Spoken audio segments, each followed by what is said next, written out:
नमस्कार. ड्रायव्हित भावमध्ये आपल्या सर्वांचं स्वागत आहे. मध्येच व्हिडिओ मी पोस्ट केला होता एक हप्ता 15 दिवस झालं की माणूस ऐपतीनुसार व्यसन करतो. व्यसन कुठलंही असू द्या, पण सगळ्यात भयानक व्यसन म्हणजे दारूचं. का असं सांगतोय? आपण घाटकोपरला उभा आहे वल्लभबाग लेनमध्ये. तुम्ही बघू शकता, तुम्हाला जे बघायला मिळणार नाही हे अशी कित्येक ठिकाण आहे. म्हणजे व्यसन काय करू शकतं? लोक सगळेच व्यसन करतात हो, पण काही व्यसन जे तुम्ही लावून घेताना की ते सुटत नाही, त्याचे परिणाम घरच्यांना तर भोगायलाच लागतात, पण स्वतःला पण सुद्धा किती भोगायला लागतात. काही वेळेची नशा असते, पण ती तोपर्यंत तुम्हाला कुठल्या स्थितीत घेऊन जाते ना, त्याचं उत्तम उदाहरण नाही या व्हिडिओमध्ये बघायला मिळेल.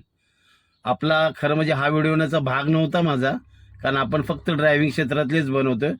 पण एक व्यसन जे एक मी व्हिडिओ बनवला होता ना, की ड्रायव्हर बद्दल एक वाईट बोलला होता, त्याच्यासाठी मी हा व्हिडिओ बनवतोय. तुम्ही बघू शकता. आता हा व्हिडिओ शेवटपर्यंत बघा. बघा हे काय आता सांगायचं मला सांगा. सकाळचे वाजलेत आपलं 12 वाजलेत आणि ही परिस्थिती आहे. बघा, जेवण सुद्धा पडलेलं आहे. तुम्हाला दाखवतो, इथं जेवण सुद्धा पडलेलं आहे. हे बघा, चपाती, जेवण सुद्धा पडलेलं आहे. त्याला शुद्ध नाही, जास्त वय नाही त्याचं, जास्त वय सुद्धा नाही. मला वाटतं 30-35च्या घरातला असेल. मला वाटतं तेव्हा 31च्या वयाचा असेल. या वयात ही स्थिती. तिकडं पण काहीतरी पडलेलं आहे काळ्या थैलीत. इकडे हे केळी पडलेत, चपाती पडलेत, भात पडलाय. बघा तिकडे खाली भात पडलाय.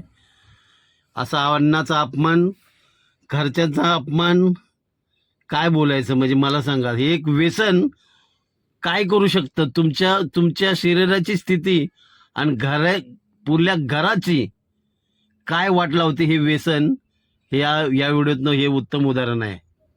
तुम्हाला काय वाटलं ह्या व्हिडिओबद्दल नक्की कमेंटमध्ये सांगा.